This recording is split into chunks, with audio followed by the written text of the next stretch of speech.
지난 시간에 중국의 천주교가 어떻게 유입이 되었나 하는 것에 대해서 쭉 말씀을 드렸었습니다. 제일 먼저 중국의 종교가, 그리스도교가 들어온 것은 네스토리안의 경교가 제일 먼저 들어왔다라고, 그것이 600년대였다. 그것이 이제 1000년이 지나가지고 그 경교 비문이 발굴이 되어가지고 그렇게 해서 경교가 1000년 전에 당나라 시대 때 유행했었다 하는 거, 그런 것들을 확인할 수 있었습니다. 그 다음에 이제 그리스도교가 들어온 것은 이제 마르코 폴로 시대입니다. 마르코 폴로가 1592년에 결국은 몽고 원나라 거기를 다 답사를 하고, 그리고 난 다음에 그 황실의 딸을 그 시집 보내기 위해서 저 아라비아 쪽 그쪽으로 이렇게 데리고 가고 난 다음에 귀국을 합니다. 귀국을 한 베네치아로 귀국을 하러 가는데, 베네치아에 가서 거기서 이제 자기가 경험했던 그러한 내용들, 이런 것들을 누구한테 들려줘가지고 이태리 말로는 1밀리오네라는 그런 그 자서전, 그거 기록을 남기게 됩니다. 1밀리오네라는 그런 뜻은 이 100만이라는 그런 뜻인데, 이걸 다른 말로 표현하면 뻥쟁이라는 뜻입니다.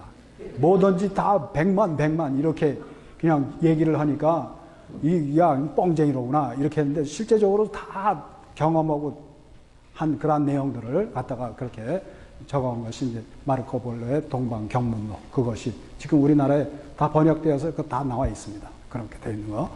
그 시대 때 이제 그런 그 시류를 타고 프란치스코 회가 1300년대에 1294년서부터 이렇게 시작해가지고 이렇게 해서 거기에 다 들어오게 됩니다. 이렇게 들어와서 거기에 북경 교구가 설립이 되고, 몬테코르비노 주교님이 거기에 상주를 하시게 되고, 이렇게 하면서 또 원나라 시대 때 그렇게 천주교가 있었습니다. 그러던 것이 명나라가 설립이 되면서, 원나라가 끝나고 명나라가 설립이 되면서 종교는 또 탄압을 받고 다 잊혀져 버리게 됩니다. 잊혀져 버리게 된 게 이제 그런 상황에서 한 200여 년이 지나고 난 다음에 다시 이제 예수의 신부님들이 이제 중국에 진출해서 선교 활동을 부단히 하게 됩니다. 맨 처음에 마테오 리치 신부님 모습인데요. 이제 이거는 어디서 사진을 제가 하여튼 베껴서 얻은 그런 사진입니다. 근데 마테오 리치 신부님은 한 중국 땅에 오셔서 한 28년 동안을 부단히 공부를 하고, 그리고 그 중국 사회하고 적응하기 위해서 부단히 노력을 하고 이렇게 했던 그런 분들입니다. 그래서 중국 사회에 와서 이분은 어떤 모습으로 선교를 했는가 하면 바오로 사도와 같은 그런 모습으로 선교를 한 것입니다. 바오로 사도가 실제로 실천했던 그 신학이 이방인 세계를 그리스도교화시키는 그러한 신학입니다. 그래서 편협한 그 유다 선민 사상에 사로잡혀 있지 않고, 바오로 사도는 모든 민족들이 하느님의 백성이 될 수 있기 위해서 열심히 이렇게 노력했던 그러한 분입니다. 마테오 리치 신부님의 사고방식이 바로 그러했습니다. 그래서 이방인의 세계가 그게 결코 그 문화, 이런 것들이 그 헬레니즘 문화, 이런 것들이 바오로 사도가 잘못된 게 아니라 그 잘못된 그 헬레니즘 문화를 결국 세례를 준 그런 정책을 폈던 것과 같이, 마테오 리치 신부님도 오셔서 열심히 공부하고 이렇게 하니까 결국은 제조 경공, 할아버지들한테 제사를 지내고 공자에 대해서 그 예배를 하고 이렇게 하는, 예를 드리고 이렇게 하는 이러한 상황에 대해서, 이거는 이 민족 고유의 고유한 풍속이고 이건 한 본받을 만한 그런 풍속이다라고 이렇게 해서 그거를 처음에 다 받아들였던 겁니다. 이렇게 받아들였던 것을 나중에 들어온 그 후임자들이나 또 다른 수도에 이런 사람들이 마테오 리치 신부님만큼 공부하고 기도하고 이렇게 하면서 했으면 아마 그렇게 가지 않았을 텐데, 이런 것들을 피상적으로 그냥 서구 우월주의적인 시각으로 바라봄으로 해서 결국은 제사가 이게 잘못된 미신행이다. 공자한테 그 예를 드리는 것, 이것도 역시 마찬가지다. 이렇게 해가지고 그거를 다 금지하는 그러한 상황으로 이어지게 됨으로 해서 동양 선교의 발판을 놓았던 이것을 다 허물어뜨리고 박해의 빌미를 주게 되는 그러한 상황이 되었던 겁니다. 마테오 리치 신부님은 하여튼 그 맨 처음에 마카오에 도착하셔서 루치에리 신부님하고 같이 조금 더 안쪽으로 내륙으로 진출했다가 점점 더 하여튼 어떻게 해서든지 황제가 있는 북경으로 진출하고자 노력을 해가지고 결국은 북경에 진출을 하게 됩니다. 북경에 진출해가지고 제일 먼저 세례식을 거행을 하는데 1602년 자기 본명 축일날 9월 21일 마테오 리치 마테오 신부님 자기 본명 축일날 세례식을 거행을 합니다. 세례식을 거행하는데 세례식에 제일 먼저 처음으로 세례를 준 사람이 누구였는가? 이응시라는 사람이었습니다. 1559년서부터 1620년까지 사신 분인데 금이 소속으로 그 당시 황실의 관리였습니다. 관리였는데 이 사람이 어떤 영가 임진왜란 때 우리나라에 와서 직접 전쟁에 참여했던 그러한 분입니다.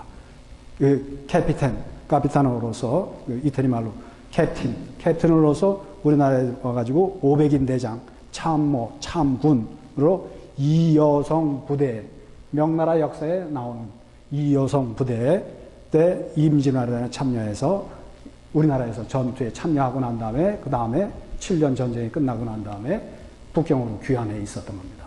귀환해 있었던 그분을 마테오 리치 신부님이 교육시켜서 제일 먼저 세례 성사를 베풀어 주게 되는데 이응씨라는 사람을 이 서양자 수녀님 그 교회 역사에 대해서 좀 한국 교회사에 대해서 많이 아시는 서양자 중국 역사에 대해서 달통한 그런 분이죠. 그분이 이여성의 이응씨는 이여성 장군의 아들이다라고까지 이렇게 표현을 합니다.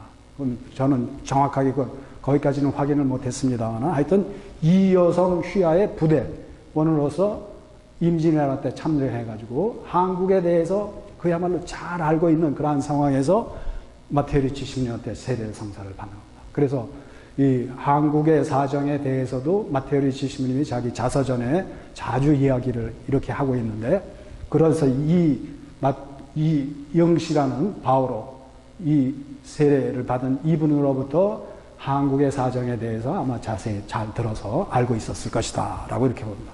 이러면서 이분들이 생각했던 방법이 어떤 방법인가? 중국의 이 북경에 앉아서 열심히 글을 적어가지고 이 문서 선교를 하면은 일본, 한국, 베트남 등등의 이 한문 문화권 이 사람들이 다 천주교의 신앙에 도달할 수 있을 것이다. 이렇게 해가지고 많은 책들을 쓰게 됩니다. 실제적으로 이분이 이제 세례받을 장면을 자서전에 자세히 기록해 놨는데 이분이 세례받을 때 나이가 43살이었고 세례를 받고 난 다음에 영세 서약서를 제단에다 바쳤고 그리고 14살 난 아들을 복사로 세워서 그 집에 가서도 미사를 봉헌했다라고 이렇게 기록하고 있습니다. 이렇게 해서 이분들이 적은 그러한 책들이 우리나라에 들어와서 다 읽혀지게 됩니다. 다 읽혀지게 되는데 읽혀지게 되는 그러한 책들을 이벽성조 같은 분은 이 천지남 독서처에 여기 와가지고 이걸 싸들고 와가지고 열심히 공부를 하게 되는 겁니다. 공부를 하게 되는데 오늘 강의하기 전에도 제가 일부러 독서처에 올라가가지고 잠시 기도하고 이렇게 내려왔습니다. 여러분 다 어디 있는지 잘 아시죠? 이벽성조가 여기에서 그 롱포드 교수에 의하면 13년 동안을 여기에 머물면서 기도하고 공부하고 이렇게 했던 그러한 장소라고 이렇게 봅니다. 독서처 이거를 우리가 흔히 그냥 지금의 의미로 잘못 알아두면 그냥 책 한두 권 정도 읽었는가 보다 이렇게 생각하기 쉬운데 실제적으로 독서 그러면은 이거는 지금도 중국에서는 이거를 전문적으로 연구하는 리서치하는 그것으로 이렇게 표현을 하고 있습니다. 이 정약용이 그 중용 강의보를 적으면서 거기 70조목의 그 숙제를 가지고 가서 수표교에서 독서하고 있었던 이벽성조한테 찾아가서 그 숙제를 같이 했다라고 이렇게 적고 있죠. 중용 강의보 서문에 그렇게 들어 있습니다. 그거 자세히 읽어보시면. 그 다음에 그 정약용 같은 경우에 보면은 정약용은 아주 똑똑한 그런 분이지만은 그게 다 머릿속에만 들어있는 것이 아니라 이것을 실제적으로는 다 카드화 시켜가지고 다 중요한 자료들을 요즘 박사들 뭐 이런 분들이 공부하기 위해서는 카드를 잔뜩 작성합니다. 그래가지고 이 카드에만 뒤져내면은 거기에 중요한 자료들이 쭉 다 나오게 되는 것이죠. 이런 자료들을 가지고 있었다고 이렇게 보는 게 이 중용자잠이 있습니다. 중용자잠에 성호 이익 선생의 중용에 대해서 어떻게 논했는가 하는 것, 중용에 대해서 어떻게 얘기했는가, 그게 성호 선생이 말씀하시기를 뭐 이렇게 하면서 쭉 적어놨어요. 제가 그 내용을 컴퓨터로 다 찾아봤어요. 찾아봤더니 이게 성호 사설 속에 다 들어있는 거예요. 그대로 들어있어요. 글자 몇 글자만 다르고 그런 내용들이 거기에 다 들어있습니다. 이런 것을 볼 때 정약용은 이거를 그냥 자기 생각으로 다 기억해가지고 적어놓은 게 아니라 이렇게 카드화 시켜가지고 중요한 자료들은 가지고 있다가 그거를 갖다 적재적소에다 갖다 이렇게 응용을 했다라고 이렇게 볼 수가 있습니다. 그래서 이벽성조가 여기 독서를 하고 있는데 중용을 숙제, 정조왕이 내준 숙제를 하기 위해서도 찾아가서 같이 연구한 것이 어디였는가? 수표교였습니다. 그때 당시 1784년이었으니까 여기 천전함에서 이미 떠나서 수표교에 거기 자리하고 있을 때 그때는 한창 이제 나중에 말씀을 드릴 기회가 있겠지만 이벽성조가 이승훈 성현이 가지고 온 책들, 특히 그 책들은 중요한 내용들이 이제 성경 직해라는 거, 성경 그런 내용들이었고 또 많은 것들이 기도문 내용들이었다라고 이렇게 봅니다. 그런 것들에 대해서 이제 전문적으로 이제 거기서 연구를 하고 있는 독서처를 찾아가서 중용 숙제를 해가지고 임금님한테 이렇게 바치게 되는 그러한 상황을 맞게 됩니다. 거기에가 또 독서처였죠.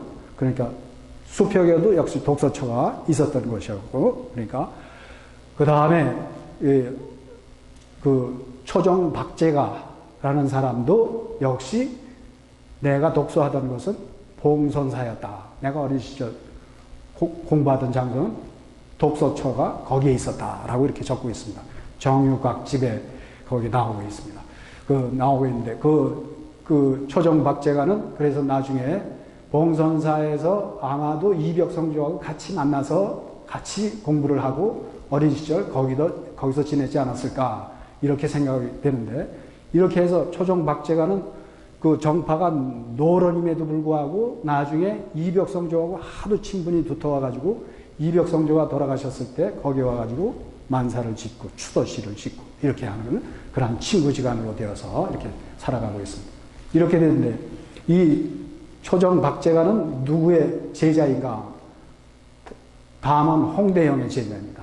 홍대영의 제자로서 이렇게 해가지고 그 노론 지역의 이 사람들, 특히 초정박제가는 그것도 제대로 된 양반 출신이 아니라 서자 출신입니다. 서월 출신. 이런 사람들하고 같이 격이 없게 이렇게 다 논하고 이렇게 했던 내용들을 지난 강의록 속에, 교우론 속에 간단히 담아서 이렇게 해서 여러분들한테 전해드렸는데 나중에 가서 자세히 한번 읽어보시기 바랍니다. 이렇게 해서 독서처는 중요하게 아주 틀어 앉아서 그냥 전문적으로 공부하는, 연구하는 그러한 것을 갖다가 일컬어서 독서처라고 이렇게 불렀다라고 이렇게 볼 수 있습니다. 이거를 이벽성조의 독서처라고 부르는 그러한 시기가 언젠가 하면은 정약용이 1797년에 동부승지를 하고 있을 때 준모 신부님 사건 뭐 이런 것 때문에 준모 신부님이 들어와서 저거 하다가 잡히지 않고 대신 윤유일, 지황 뭐 이런 사람들 세 사람이 잡혀서 그냥 재판도 받지 않고 그대로 몽둥이에 맞아가지고 다 순교를 하시게 됩니다. 그런 사건이 일어나고 난 다음에 이 신부님을 모셔드린 사람들이 누구냐? 이런 것에 대해서 그냥 막 수소문을 하고 이렇게 하게 되면서 정약용에까지 이제 손가락질이 오게 되는 그런 상황이 되니까 그냥 화가 난 김에 여기를 찾아오게 됩니다. 제일 먼저 그것이 이제 단오날이었습니다. 1797년 단오. 그래서 그것이 이제 정약용의 기록 속에는 단오 일배, 이형, 유, 천진함, 기 두 형들하고 단오날에 천진함에 와서 놀면서 지은 시. 그 시 속에 이벽 독서 유유처. 저기에 이벽 우리 형님이 벌써 돌아가신 지 벌써 한 10여일 넘은 그런 상태의 이벽 우리 형님이 여기서 독서하고 있었던 곳이 저기였구나. 여기를 지칭하는 겁니다. 이벽 독서. 그래서 이벽 성조의 독서처라는 장소가 거기로 이렇게 확장이 되게 됩니다. 그 다음에 독서처의 의미를 자세히 알려면은 저처럼 여기 독서당 터를 찾아가 보시기 바랍니다. 다 찾아가 보셨나요, 다들? 서울 옥수동 산자락에 있습니다. 서울 옥수동 산자락에 있는데 독서당 터라고 이 아파트입니다. 이 아파트. 아파트 앞에 화단에 이렇게 되어 있습니다. 독서당 터, 독서당 지, 그 시대에 뛰어난 선비들에게 특별 말미를 주어서 글을 읽게 했던 것, 일명 독서당 터는 일명 동호당이다라고 했다. 동호였습니다. 그쪽이. 옛날 고지도 여기에 보면은 남산 한강 상자락이 있는데 여기가 동빙고입니다. 여기가 동빙고예요. 동빙고 위에 독서당이 여기에 딱 있었던 겁니다. 여기서 뭐를 했었는가? 사가 독서를 했습니다. 사가, 줄 사자, 휴가 가자. 휴가, 말미를 주어가지고, 시간을 주어가지고, 그냥 2년이고 3년이고, 너희들은 이런 문제에 대해서 국가에 비전을 제시하라. 라고 당상관들, 그 아주 높은 관직에 있는 이런 신하들을 시켜서 왕이 특별히 독서를 하게, 연구를 하게 했던 장소가 바로 독서당, 거기였던 겁니다. 그렇게 해서, 우리 지금 시대로 보면 정신문화연구원과 같은 그런 역할을 하던 그런 장소가 독서당이었습니다. 거기에서 당상관이었던 율곡, 이항복 등등이 휴가를 하사받아서 연구를 했는데 율곡의 경우에는 거기에서 연구하고 난 다음에 동호문다 이래가지고 그런 글을 지어서 임금님에게 바쳤다라고 이렇게 전해지고 있는 겁니다. 이것이 처음에는 이 독서당이 실제적으로 제가 이제 변경 모시님한테 이제 전해들은 내용인데 이 내용은 그 독서당이 처음에는 아현동 그쪽에 있었다는 겁니다. 아현동 산자락에. 거기서 이렇게 내다보니까 해가 뉘엿뉘엿 져가는 거. 이것만 바라보고 있으니까 국가가 저물어가는 거, 국가가 망하는 거, 이런 것만 생각을 하게 되니까 이거 안 되겠다. 이렇게 해가지고 다시 동쪽으로 옮겨온 거예요. 그래서 동호당 앞으로 이렇게 옮겨오게 되었다는 겁니다. 이렇게 해서 비관적인 견해를 탈피하고 완전히 진취적인 그런 사고방식을 할 수 있도록 이렇게 옮겨온 장소가 동호당이었다라고 이렇게 봅니다.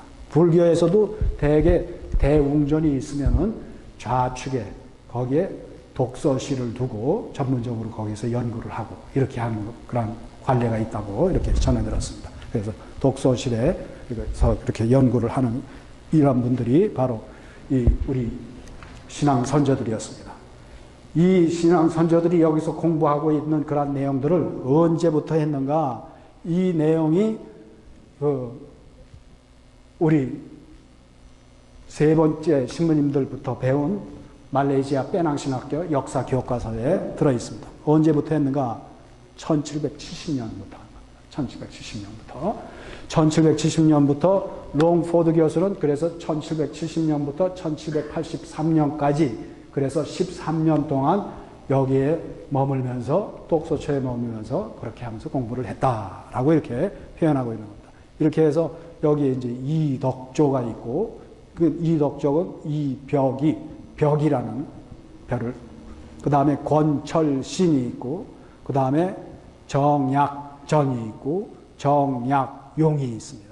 아주 이름을 거명하면서 이렇게 해서 이분들이 여기 모여서 자주 모여서 공부를 하고 이렇게 하면서 이렇게 지냈다라고 이렇게 기록이 되어 있는 겁니다. 나중에 이제 1783년에 이승훈을 이벽이 북경으로 파견해서 세례를 받고 돌아오게 했다 하는 그런 내용도 이렇게 들어있고, 그 다음에 이렇게 하는데 선교하는데 중요한 역할을 한 사람이 이제 이벽이었고, 이승훈이었고, 그 다음에 권일신이었고, 이단원, 이존창을 말합니다. 이단원 공사가 이존창을 말합니다. 이존창 이런 분들이 실제적으로 열심히 선교하는 교회의 일꾼들이었다라고 이렇게 적고 있는, 이런 내용들을 우리 세 번째 시민들부터는 다 말레이시아 빼랑신학교에서 역사 교과서로 배워서 이미 알고 있어요. 그런데 이분들이 와가지고 우리나라에 와서 이분들이 이렇게 행동한 거, 활동한 거, 이런 것들에 대해서 전문적으로 더 연구하고 이렇게 발전시킬 만한 그런 여력이 없었습니다, 이분들은. 그렇게 했기 때문에 이벽성조의 아마 성교요지 같은 거 이런 것들도 당시 열심히 저걸 했었으면 바로 발굴하고 이렇게 했을 수 있었는데 그런 것들을 할 만한 그런 여력이 되지 않았습니다. 더더군다나 당시 파리예방 선교회 신부님들은 이분은 배교자, 이승훈도 배교자, 이렇게 다 몰아붙이는 그런 상황에서 이분들이 그렇지 않다 하는 걸 이걸 막 나서가지고 이렇게 할 만한 그런 경황이 아니었다라고 이렇게 볼 수 있는 것이고, 그 다음에 또 김대원 안드레아 신부님 같은 경우에는 부제품을 받고 우리나라에 들어와가지고 1845년 봄에 우리나라 한양의 도성에 앉아가지고, 제가 기억하기로는 3월인데 3월에 주교님한테, 페레올 고주교님한테 드리는 보고서를 씁니다. 보고서를 쓰는데 보고서 속에 이런 학자들 가운데 제일 특출한 분은 바로 이벽 요한 세례자라는 그런 분이었습니다 라고 보고서 속에, 편지 속에 그렇게 적혀져 있습니다. 이렇게 해서 김대원 안드레아 신부님도 이분들이 이 산사에 모여서 공부를 했다는 거, 그리고 이분들 가운데 주도적인 역할을 하는 분이 바로 이벽 세례자 요한이었다는 거, 이런 것들을 확실하게 다 알고 있었습니다. 이런 내용이 이제 역사 교과서 이제 앞에 나오는 그런 내용입니다. 언제 교과서인가 하면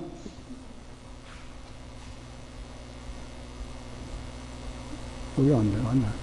하여튼 뿔로 빼낭신학교 교과서입니다. 빼낭신. 역사, 히스토리, 한국 역사에 관한 그런 내용입니다.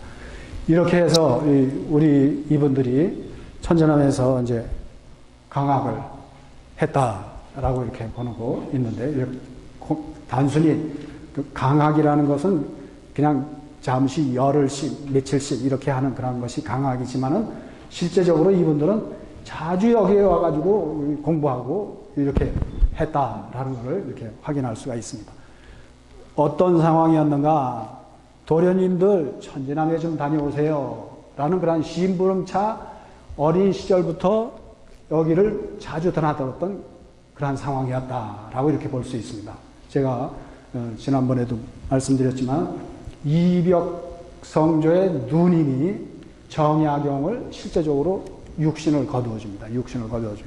8살경, 정약용이 만 8살 때 엄마가 해남윤 씨가 돌아가시고, 그러고 난 다음에 육신을 장가갈 때까지 거둬주는, 그 육신을 거둬주는 거는 실제적으로 큰 형수였던 이벽성조의 누님이었던 겁니다. 경주 이씨인데, 경주 이씨, 나중 얘기까지 다 하자면은 황사영을 사위로 둔 그러한 분입니다. 물론 다 돌아가시고 난 다음에 일이지만, 딸 정명년이, 여기도 보니까 그 자료, 거기에 정난주 마리아라고 이렇게 적어놨는데, 그거 기록, 문초 기록, 그런 기록에 의해서 수정이 되어 있는데, 정명년이, 자기 이름이 명년인데 왜 자꾸 노비 이름 갖다가 명난주라고 이렇게 잠깐 갖다 적은지 몰라요. 그렇게 있고, 정명년이 있고, 홍재영한테 시집간 사람이 있고, 또 홍배경한테 시집간 누이가 있어요. 경주이 씨는 실제적으로 아들도 낳았었어요. 진흥이라고. 이름이 진흥인데 그 묘지명 속에 다 나옵니다.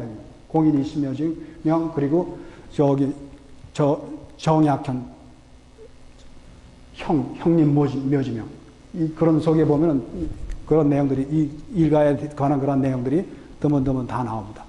이렇게 되는데 8살 때 이 정약용 꼬마가 이제 1770년에 어머니가 돌아가시니까 실제적으로 경주 이 씨가 육신을 다 거둬줬고 이렇게 된 그러한 상황에서 정약현 큰 형 밑에서 집에서 공부를 하고 뭐 이렇게 하다가 이제 형수님이 이 천진암 거기 좀 심부름 좀 갔다 오라고 시키는 신바람이 나와가지고 여기를 달려오게 되는 겁니다. 신바람 어떤 사람들이 달려오는가 요 세 꼬맹이들이 8살, 10살, 12살 꼬맹이들이 심부름을 하기 위해서 이벽성조가 와서 독서처에 머물고 있었던 거기를 와가지고 배우게 되는 겁니다. 배우게 되는데 신기한 내용들을 다 배우게 되는 거죠. 그래서 이 어린 시절부터 정약용이 드나들었지만은 또 1776년에 정약용이 장가 들고 난 다음에도 또 즉시 찾아오는 것이 바로 이 천진암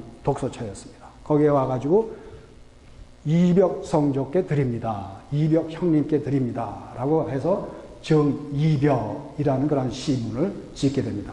그 시문에 나오는 내용을 보면 이의 수불계, 음양의 이치는 변함이 없는데 칠요 질석을 7가지 요일은 서로 펴고 말리고 이렇게 하면서 자꾸 바뀌어져 갑니다 하는 그런 내용들을 제일 앞대가리에다 이렇게 놓습니다. 그거는 뭘 뜻하는가 하면은 음양의 이치에 대한 이 동양의 학문에 대해서도 잘 알고 계시는 그런 분이지만은 그러나 칠요 7가지 요일 서양의 요일 개념까지 다 가지고 앉아서 여기서 배우고 있었다라는 그런 의미입니다.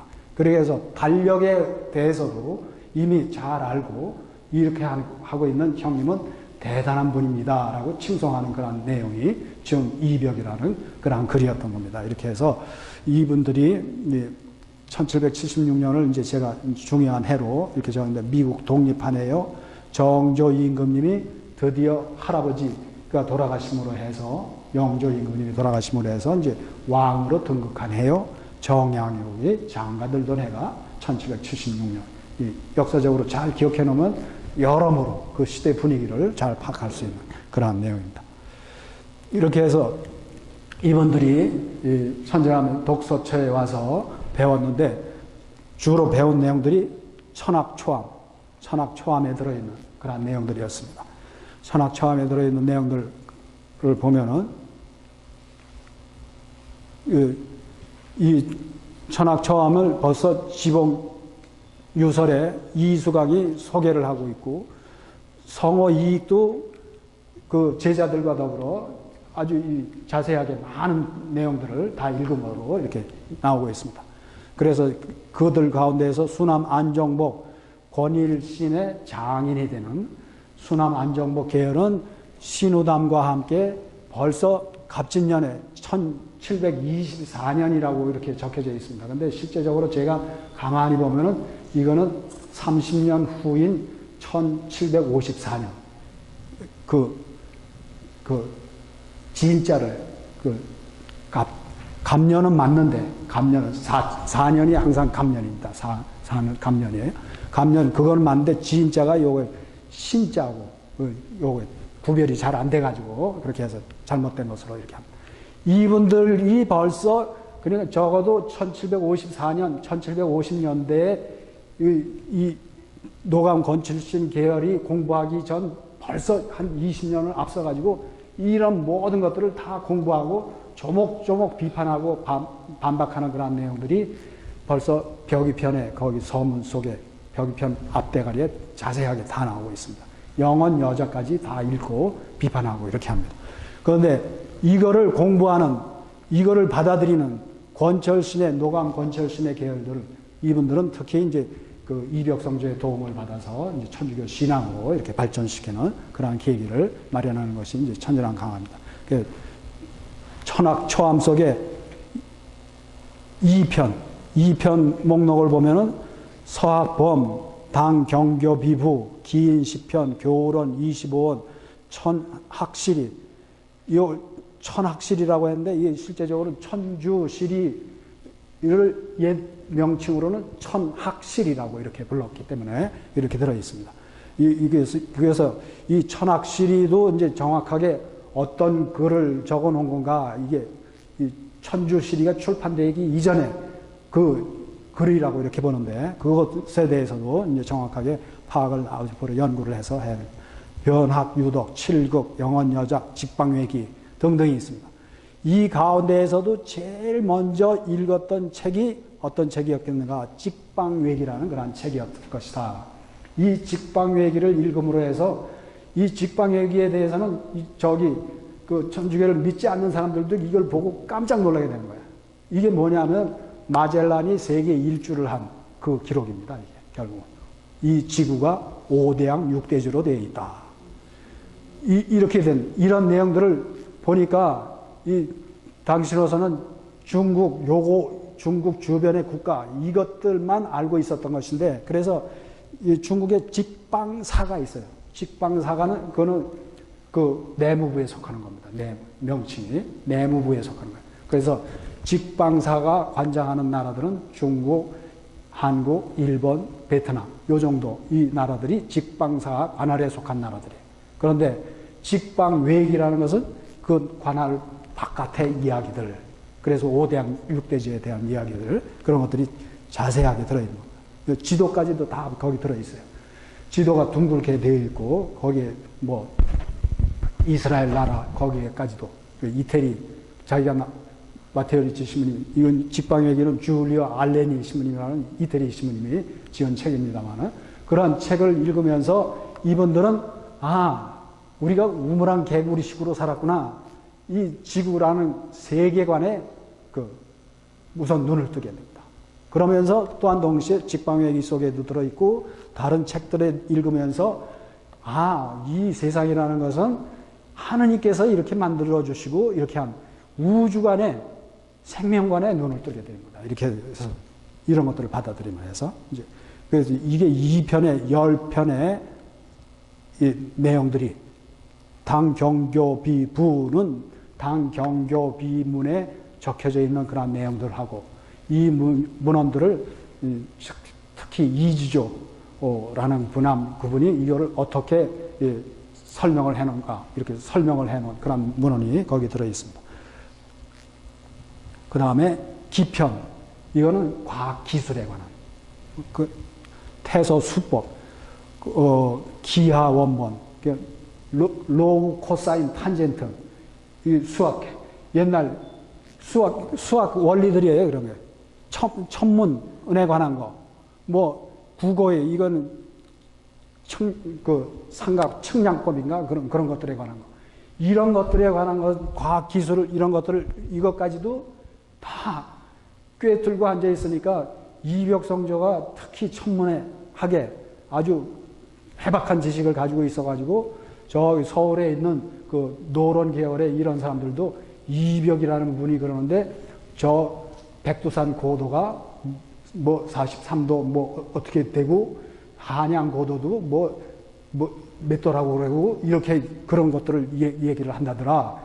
그런 내용들이 지금까지 우리에게 전해지고 있는 그런 상황이 됩니다. 그래서 천문학에 관해서는 이벽성조가 굉장히 해박한 그런 지식을 가지고 있었던 것으로 이렇게 나타나고 있습니다. 직방외기, 이게 직방외기 자서인데 이건 누구의 글씨인가 하면은 제일 먼저 천주교 신앙에 대해서 실제적으로 세례도 안 받은 상태에서 혼자서 실천했던 그런 분이 홍유한이라는 그런 분입니다. 그러니까 홍낭민 순교자 복자의 그 친척이 되는 그런 분인데, 이 직방외기 조물주 지생아 인류 어세요. 조물주 하느님께서 우리 인간을 이 세상에 창조해서 살게 하시니라. 그런데 그 창조하신 목적이 뭔가 영향 풍연, 아주 풍요로운 잔치를 즐기기 위함이다. 달의 관천상, 달의 하늘의 현상을 바라보아라. 해와 달과 수금화목대 별들, 오성이 줄지어 늘어서 있는 모습들이 궤보 원병, 아주 아름다운 병풍 같구나. 이렇게 하면서 별들처럼 그렇게 우리가 살아가게 될 때 깨끗한 마음, 하늘을 우러르는 마음, 그런 마음으로 살아갈 때 결국 하느님 나라의 잔치에 우리 모두가 다 참여하게 되는 것이다. 이런 글을 이게 하도 소중하니까 이거를 다 적어가지고 소위 말하면 주머니에다 집어넣고 다니면서까지 읽고 이렇게 했던 그런 분들이 홍유한이라는 그런 분이었고, 이 홍유한과도 교류를 했던 분이 이벽성조였습니다. 실제적으로. 그렇게 했기 때문에 이런 신앙에 도달을 할 수 있었다. 그래서 이게 이제 하성매 선생님이라고 있어요. 하성매 그분이 있는데, 그분 할아버지 규남 하백원이라는 분이 이거를 지도를 베껴가지고 있어요. 그거 지금 연구소 박물관인가 거기에 이게 다 들어가 있는데, 이게 제대로 글자 이런 것들이 잘 나오지를 않습니다. 하여튼 지구가 이렇게 되어 있다.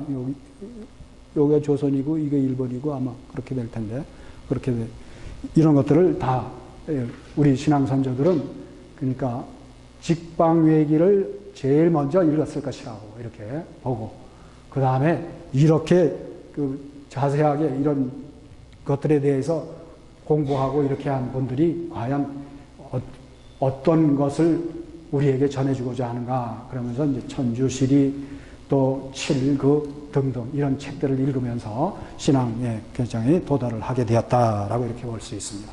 이렇게 해서 보는데, 우리 신앙 선조들이 강악한 그러한 장면에 대해서는 이제 제가 그 서유 속에 이제 적어놨습니다. 잠시 지나가는 얘기로 이 천진함을 이 정약용은 그렇게 이제 어린 시절부터 드나들지만은 관직에 있을 때도 장가 들었을 때도 드나들었고, 그 다음에 맨 마지막에는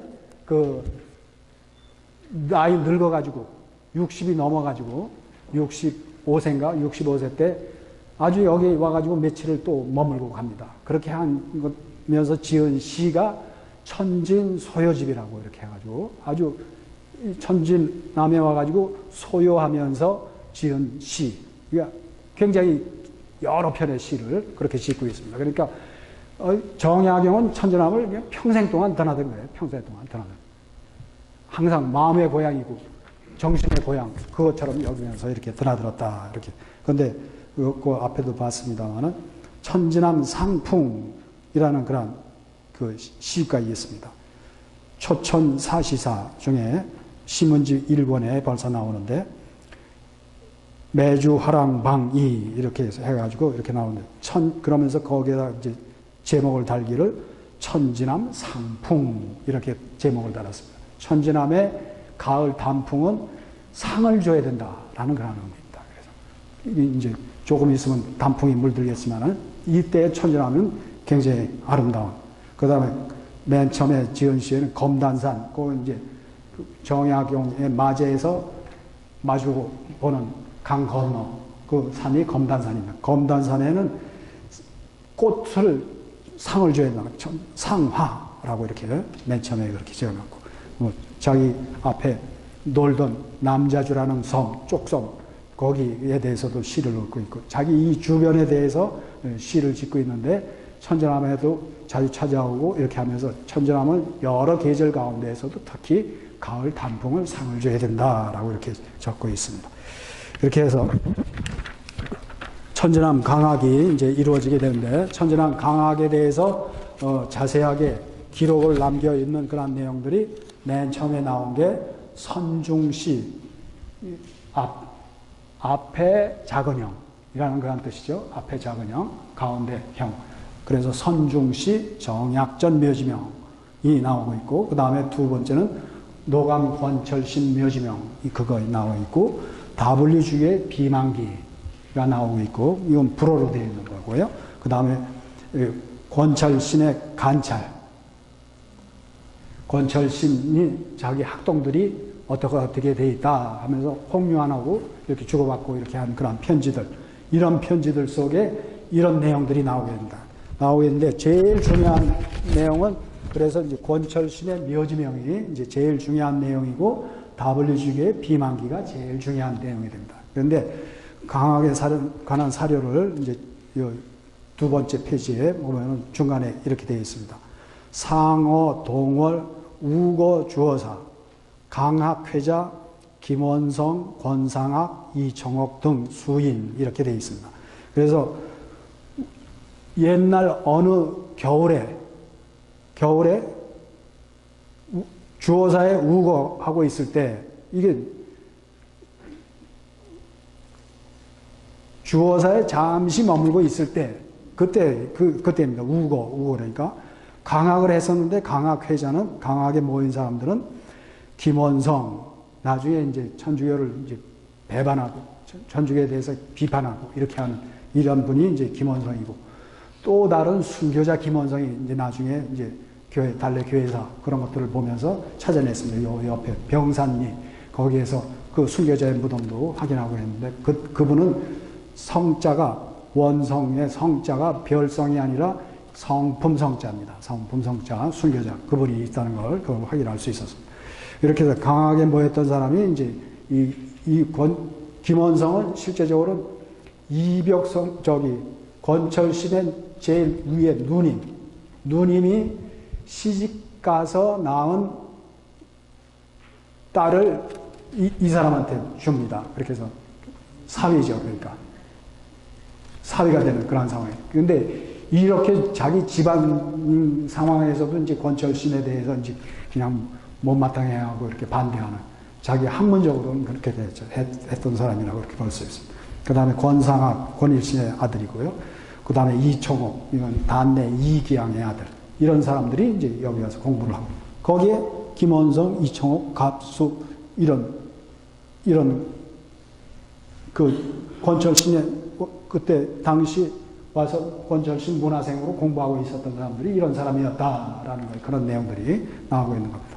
그 다음 두 번째 사료인 권철신 묘지명에 이제 이게 제일 중요한데, 이제 선영 약전, 집지 이사공, 석재 기해동, 옛날 석재 기해동, 기해년 겨울이었다. 요 선중씨 묘지명에서는 상어 동월이에요. 일찍이 어느 해인지 몰라요. 어느 해인지 몰라요. 모르는데 여기에는 기해년이 아주 정확하게 명기가 되어 있어요. 그래서 1779년 기해년입니다. 기해동, 강학우 천진남, 강학이 천진남에서 있었다. 주어사 설중 이벽야지 장촉 담경 이렇게 되어 있는데 이런 내용들을 가지고 한문은 이건 그냥 띄어쓰기가 없거든요. 그냥 그대로 쭉 그냥 정약용 쭉 그냥 내려 적어놨으니까 이걸 어디서 띄어서 읽는지 그거를 잘 모르는 후대 사람들은 강하고 천진남 주어사 이렇게 읽어버리게 되는 거예요. 그래서 천진남을 거쳐서 주어사로 가가지고 강학을 했다 이렇게 적을 하고 있는데 그게 이제 틀렸다는 내용은 이제 다음에 이제 이 WG의 비만기를 통해서 이제 확인이 되는 겁니다. 확인이 되는데 제가 띄어서 읽은 저거는 강학우 천진남. 강학이 천진남에서 있었다. 이 장소 우자, 지금 컴퓨터 용어의 골뱅이에 해당이 되는 건데, 그 장소 어디에서 있었다. 그러니까 이 장소 우자에 바로 뒤이어서 나오는 천진남을 제껴놓고 그냥 나중에 나오는 주어사 거기에 가서 강학을 했다라고 이렇게 하는 게 우선 한문으로도 맞지를 않는 것이고, 그러니까 강학우 천진남.